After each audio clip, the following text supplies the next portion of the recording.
లక్ష్మీ నరసింహస్వామి బ్రహ్మోత్సవాల సందర్భంగా కదిరికి వచ్చే భక్తులకు అందరికీ కూడా పోలీసు వారి తరపున విజ్ఞప్తి ఏమనగా, చాలామంది ఈ ఉత్సవాల సందర్భంగా విలువైన సామాన్లు, సెల్ ఫోను, ఆభరణాలు ధరించి వస్తుంటారు.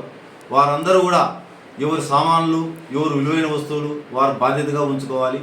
అదేవిధంగా బంగారు ఆభరణాలు కూడా ఏదైనా మెడలో ధరిస్తే బయట కప్పుకొని జాగ్రత్తగా మెలకువతో ఉండవలసిందిగా మా తరపున విజ్ఞప్తి చేస్తున్నాం.